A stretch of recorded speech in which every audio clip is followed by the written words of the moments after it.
This episode of Hillingdon Speaks is a very personal and very inspiring journey of how Hillingdon Brain Tumor and Injury Group charity started, what they're doing now, how they're involved in the community. You'll be hearing from two people within the charity. First, we're going to speak to Ruth, who's involved with the fundraising side of things, and then Aruna, who was a client of the charity and now is a volunteer support worker. Do watch and let us know what you think of the episode.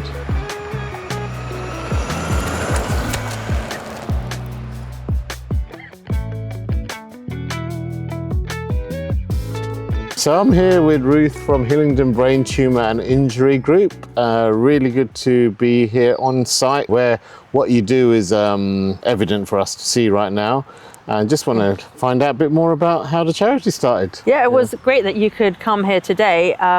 This morning, our support group a meeting, and that's how the charity started.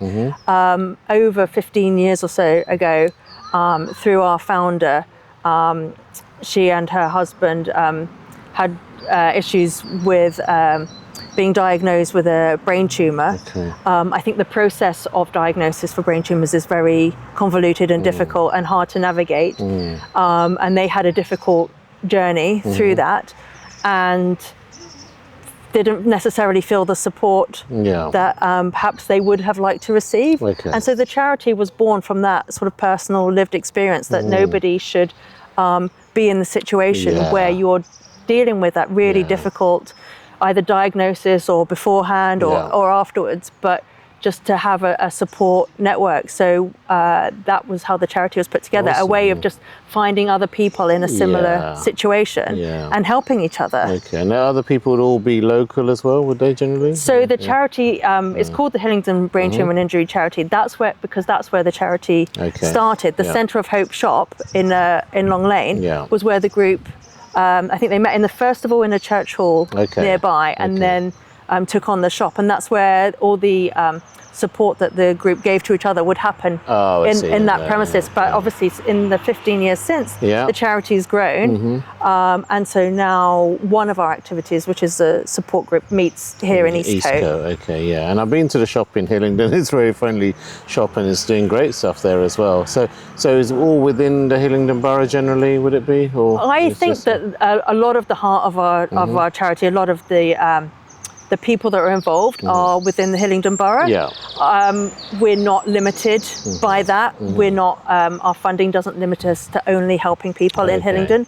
I think it's hard to turn away somebody who comes to you for support, who's dealing with that. So the aim is never to turn anybody away. Certainly the people that we help do come from further afield, but I would say the majority of the activity and a lot of the people involved in the charity are within Hillingdon, and it gives that sort of community, that family, that family feel. It has a really good family feel, even with looking at what you guys are doing today. So in terms of like things like today and what are activities you do, what kind of things are you covering then? Well, the charity is, I think, unique in that it helps and supports people according to what they need. So somebody might be at any stage of their journey through a brain tumor or a brain injury. So they might not have had a diagnosis yet, or they might have had surgery, or they might be a carer for someone else. And what the charity will do is bespoke to that person. So people do get individual support and counselling. People might be assisted with a referral for a private consultation, because often that process through the NHS can be difficult, and we're just trying to add an extra layer of support. So there's support individually, but things like what's going on here today, which is our support group, are ways of bringing people together to support each other. And so the group activities that we have are the support group here. There's Tai Chi going on currently, which happens twice a month, which is just so good. Not just physically, but mentally, that sort of concentration and just that thing that everybody can get involved. there is also an allotment which is down in Harmondsworth, and the group meets there once a week, and they grow food, and then they sit together, they spend time together, having tea, eating together, growing food, and it sort of brings them together, and it's a great outlet and a chance to be outside. And just be together, and I think that community aspect must be something they really look forward to, and being part of a close-knit group. What's really brilliant here is that we'll have the clients that we support will be welcome at whatever activity is going on. The volunteers that come along to, some people volunteer in the shop, some volunteer here, some do both, or at the allotment, and they get as much out of doing it as the support they're giving to the clients, because it's just that great community and family feel, and that's what's special about the charity, I think. And a big part of the charity is obviously raising the funds to do all of this hard work. And I was sorry to have missed the last quiz night that you did, but what kind of things do you do, and what have you got planned over the next few months? The quiz night is a brilliant example of an event that we hold locally, and we know that we get a following. We raise some good money on the night, and we do that 3 times a year. We've got a small fundraising team. Our job is really, really important, particularly in the current climate. Things like local authority funding, national lottery funding are harder and harder to get. So we've got a small team. So events are a big part of what we do, raising money from companies, particularly companies locally as well, just seeking that support from within our community. Coming up, we've got on the 10th of May here in Eastcote, the Stardust Big Band. So that's a 16-piece jazz band, putting on a Sunday evening concert here, so Sunday 10th of May. Are you in the band, are you? No. I would love to be. I'm definitely coming. I haven't seen them before, but a few of people involved in the charity have seen them, and that's going to be a really that's a new event for us. But it should go down well, because I understand they're really a really good band. And then we have a new event launching, which will be on the 28th of June, and that's going to be a sponsored Thames Bridges walk. So starting at Battersea Park, I think it's Battersea Park, and finishing at Tower Bridge. And the great thing about that is that anyone can participate. So whilst there's a 10-mile walk involved, you can pay to enter, and that money will come to the charity, or you can choose to get sponsorship to enter, and then you can raise as much money as you like. But if you're not able to walk 10 miles, or you just don't want to, you could join it halfway through, or you could do a bit of it and take an Uber boat to the end. We don't want it to be inaccessible to anybody. And what that will do, hopefully, will raise some new funds, some new sources for the charity, but raise our profile. And it'll be a great event as well. And it finishes with a party at Tower Bridge. Well, I'll be there. Brilliant. I'll hold you to that. And I think it's really good that you're doing events that are different to, you're doing new events that you haven't done before and trying something different. Is there particular things over the last few years that have worked really well for you? There's a couple. So the quiz is becoming firmly established. And there are people that want to come to that, and each time they come, they'll ask to come to the next one. We recently raised £1,400 in one evening, which for a charity like this makes a big difference. Obviously, we still need more money. Another event that we do, which is a much smaller community event, but we because of the community local to the Centre of Hope charity shop, there's a fashion show there in October every year, and our shop volunteers model pre-loved donated outfits that come to the shop. We've had a red carpet out, so the opportunity to raise money from that might be slightly less, but what that brings to the community, the increase in awareness of the shop, and so it's a really nice event, and that's been running a couple of years as well. But then new events now, like the Bridges Walk, I think are going to really help us just expand our reach as well. Different groups as well, and people like taking on a challenge. I'll be up for the challenge, and that's really good, really good. I think I'd like to even come along. I mean, the shop is very close to where I live, and I'd love to come along to support as well. And so people can just reach out to you for fundraising. Yes. Is that right? So we are our website is current, it's up to date, so people can contact us through the hbtg.org.uk website, the volunteers in the shop will always happily take questions and pass on to us if anybody has a sort of fundraising question or interest, are interested in supporting the charity. But also as a fundraising team and as a staff as a whole and volunteers, our job is to continually be reaching out to our community, to be talking to our local businesses, to be talking to our friends and family, because you don't know what support, somebody might be able to support you financially. Ideally, that'd be great for me and my job.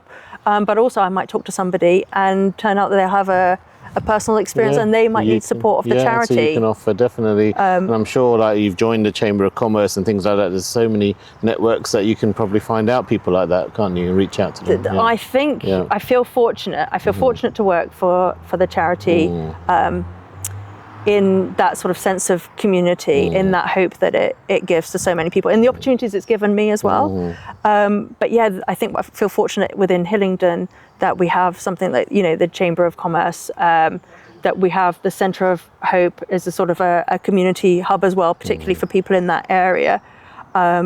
And so we just get the opportunity to meet people, support people, and for people to support us as well. Awesome. Thank you. You did some great work, so keep going. Thank you. And you mentioned fortunate. We're fortunate to have this conversation together, so thanks for that. Yeah, well, it was through the shop that we met as well. And it's been nice to have a friendly face at Chamber events as well. I've really appreciated that. No problem. Yeah, great to chat today. Thank you. Thanks. I'm here with Aruna, who you're a volunteer at the charity. And you don't actually live within Hillingdon Borough, but just outside, is that right? Yes? Yeah, I live in Harrow, so Harrow borders, it's just 5 minutes down the road. And I fall into Pinner, which is Harrow. And tell us about your journey. I'm a volunteer support worker with the charity now, but I actually started on the other side of the fence when my husband had a brain tumour. So it came with quite a lot. He's quite severe in terms of it came with a lot of distress and disability, and it just life changed overnight. So it became like complete chaos. And what you find in that journey is that all of a sudden you're like thrown in at the deep end. A lot of other organisations signpost you, so you're reaching out for help, and life is just completely turned into crisis and upside down all of a sudden. Extremely distressing. And the point of distance, I think I actually engaged with this charity probably 6 months into the journey. So I had the leaflet. I think I'd picked it up at Mount Vernon when we were going for radiotherapy, but I probably wasn't in a position to avail support straight away because there was just too much going on. Come sort of 6 months down the line, I phoned up, spoke to someone, and we were quite housebound. So again, other people signposting us was an issue, because I just felt like I ended up with a list of numbers to ring up. So the local element, being able to speak to somebody face to face, because of the nearness of the charity. I think a lot of the other charities do a lot of good work in terms of research and raising money into an area that's really underfunded, looking for solutions and cures and drugs that can help people. But when you're actually in the situation itself, that's a little bit at a distance. It doesn't help you when you're in the thick of it. So you felt the hand-holding side of it was helpful for you. The face-to-face nature, the accessibility was really important. And the clients here, there's a variety in terms of what they can do, what they can't do, and also just feeling heard. So because all of a sudden you're in that situation, it's very isolating, and you think, is anyone else going through this? So the power of community and the importance of community in giving people hope. And then how has that helped along the way, in the last few years? So then, obviously, a difficult journey throughout. My husband came to the support group 2 or 3 times. He didn't manage to get here too many times, but then they also ran a workshop for carers.